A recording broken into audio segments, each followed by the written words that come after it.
ज्यादा पैसा कमाना, बाकी सब भूल गए हैं। इससे क्या हो गया, धरती का रंग थोड़ा खराब हो गया। पैसा हमारे दिमाग में इतना हेवी हो गया, इतना चढ़ गया, इतना हावी हो गया, इतना हावी हो गया है कि हम एक ही चीज के चक्रव्यूह में फंस गए, बाकी सब कुछ भूल गए। उसी के लिए सोचते हैं, उसी के लिए जीते हैं, उसी के लिए करते हैं, चाहे अच्छा करना पड़े चाहे बुरा करना पड़े, वे तनिक भी नहीं सोचते हैं। और इंसान का जो मोरल है वो गिरता जा रहा है और धरती जो धीरे धीरे नरक बनती जा रही है। सही है कि गलत है? जीने लायक माहौल ही नहीं रहा, सारी प्रॉब्लम्स ही प्रॉब्लम्स बढ़ती जा रही है। लड़ाई झगड़े बढ़ रहे हैं, बीमारियां बढ़ रही है, और लड़ाई झगड़े भी पहले से और ज़्यादा अलग अलग तरीके से होने लगे। पहले तो दूर दूर के लोग लड़ते थे, अभी तो पास पास वाले ही लड़ रहे हैं, माँ बाप भी लड़ रहे हैं, पति पत्नी लड़ रहे हैं। तो लड़ाई के अंदर हम बहुत प्रोग्रेस कर रहे हैं, अच्छी उन्नति कर रहे हैं। बीमारियों के अंदर हम बहुत उन्नति कर रहे हैं, बहुत धुरंधर गति से बीमारियां फैल रही है। धोखाधड़ी, चोरी, कपट ये कॉमन हो गया। अभी उसको कोई घृणा की दृष्टि से नहीं देखता कि किसी को धोखा देने का मतलब आदमी खराब है, तो देखा ही नहीं जाता है। धोखा देने वाले को भी राष्ट्रपति पुरस्कार तक मिल जाता है। राजनीति में बड़े बड़े मंत्री बन जाते हैं धोखा देने वाले, बड़े बड़े बिजनेसमैन, बड़े बड़े ब्यूरोक्रेट, सब कोई कितने ही रिश्वत लेता हो तो भी बड़ा इज्जतदार आदमी है। हो रहा है कि नहीं हो रहा है? यस। ऐसी दुनिया में रहना है, ये दुनिया बदलनी है। तो दुनिया बदलनी है, क्योंकि नेगेटिव पहलू तो बहुत सारे हैं। आज धरती पर इंसान को सबसे ज्यादा डर है वो इंसान से और किसी चीज से नहीं, कि कौन कब क्या कर देगा। पहले के जमाने में, मैं राजस्थान में रहता हूँ, यहाँ की परंपरा थी, जब मैं छोटा था तब की बातें बता रहा हूँ। हमारे दादाजी वगैरह के जमाने में शादी करनी होती तो लड़का लड़की से नहीं पूछा जाता था, वो शादी कर देते थे, और वो शादियां भी जीवन भर चलती थी। आज सारा देखेंगे, परखेंगे, सब कुछ करेंगे, लेकिन उसके बाद भी चलने की कोई गारंटी नहीं।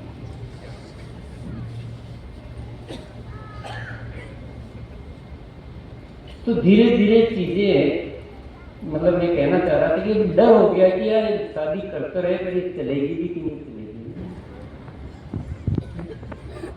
एक आदमी बोल रहा है मैं 3 शादी में गए, तीनों में तलाक हो गए। मेरे तुम शादी में जाना मत करो, पूरी दुनिया की तलाक करवा दो।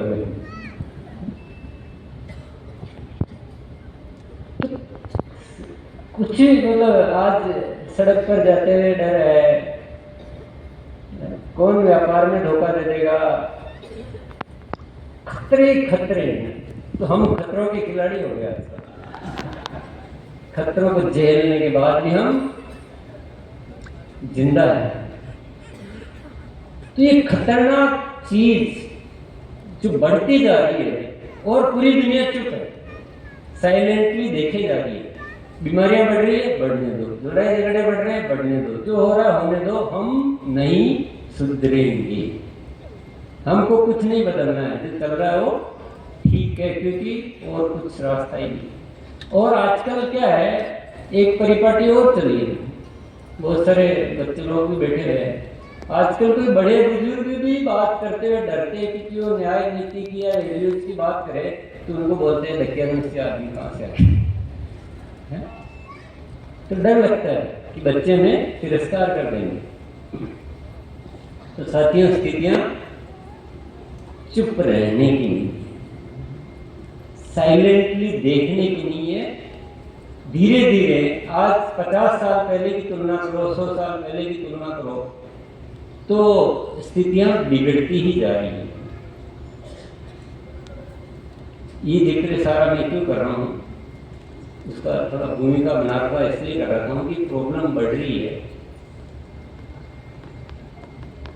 इसको केवल देखने मात्र से, केवल चर्चा कर देने से, किसी की बुराई कर देने से काम हमारा समाप्त नहीं होता है।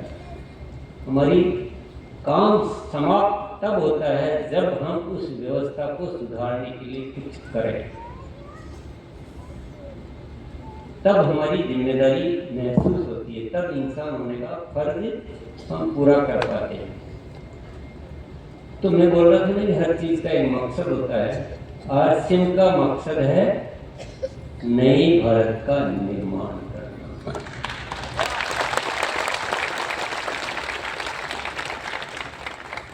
और अब आप समझ ही गए हो नए भारत का मतलब क्या होता है। जहां हो प्रेम ही प्रेम, प्रेम, भाईचारा, आपसी सहयोग, सब हिल मिल कर रहे, सब एक दूसरे को अपना माने, दूसरों की उन्नति में सुख महसूस करे, ईर्ष्या नहीं हो, नफरत नहीं हो, धोखे नहीं हो, बल्कि हर कोई आगे बढ़े, ऐसी हम सबकी भावना हो।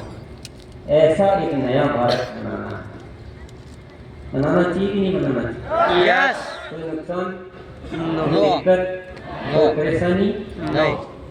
परेशानी सिर्फ एक ही है यस। कि मन को कैसे समझाएं। मन को यकीन ही नहीं होता है कि ऐसा हो सकता है, नहीं होता है। मन को यकीन ही नहीं होता है कि ऐसा हो सकता है।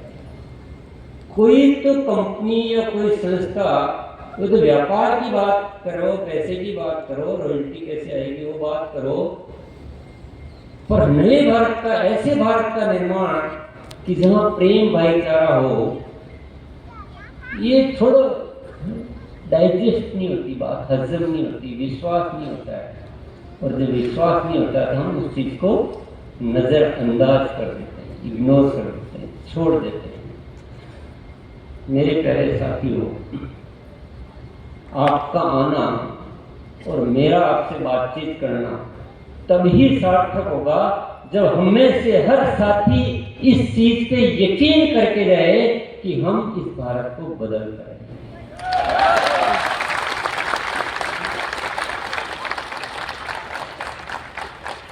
आरसीएम का पूरा डिजाइन इसी चीज के लिए है। हमें एक सुंदर भारत बनाना है। प्राण गीत के शब्द आज के नहीं, खुशहाल यहाँ पर हर जन हो, सुख शांति से पूर्ण जीवन।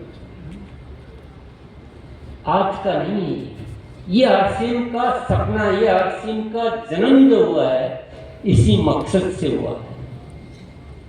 और ये मकसद पूरा हो सकता है।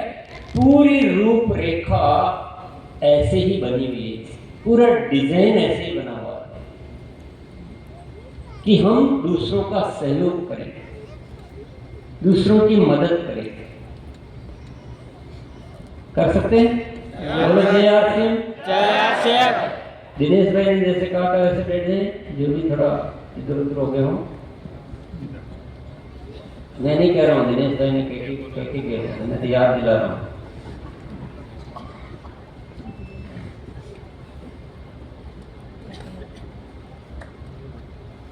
ऐसी स्थिति में हमें रहना है कि हमें नींद ना आ जाए, क्योंकि वो भी एक खतरा है।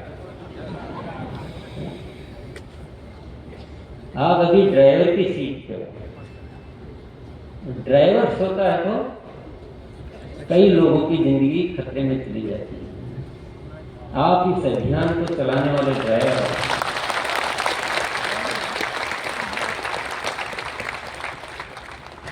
सो वही सकता है जो अपने लिए आरसीएम करता है, जो दुनिया के लिए आरसीएम करता है, वो सो नहीं सकता, उसको सोना उचित भी नहीं। तो आरसीएम का मकसद क्लियर हो गया आपको पूरी तरह से? मन मजबूत कर सकते हैं हम? देखिए, चलो ठीक है, मैं कहता हूँ कि आप कुछ भी कर लेंगे, नौकरी कर लेंगे, काम धंधा कर लेंगे, आरसीएम भी कर लेंगे, पैसा भी कमा लेंगे, साधन सुविधाएं भी आ जाएगी। जब ऊपर जाएंगे, जब आप ये ऊपर वाले को कह पाएंगे क्या कि मैं मेरे जीवन में ऐसा कुछ करके आया हूं कि मुझे कोई अफसोस नहीं है अपने जीवन के प्रति? जिंदगी का सार क्या है? एक लाइन में सार है जिंदगी का कि मरते समय जिस आदमी को कोई अफसोस नहीं हो अपने जीवन के बारे में, इसका मतलब आपने सही तरीके से जीवन जिया। नहीं तो ये पैसे, धन, संपत्ति, मान, सम्मान, नाम सब व्यर्थ है, कोई लेना देना नहीं। जब जाओ, आपने बड़े बड़े लोगों को देखा होगा, जाते तो बहुत सारे लिख के जाते हैं कि मुझे इन चीजों का पश्चाताप, काश ने ये कर लिया होता, काश ने ये कर लिया होता, काश ने ये कर लिया होता। थोड़े समय बाद लोग लिखना शुरू करेंगे, काश मैंने आरसीएम कर लिया होता।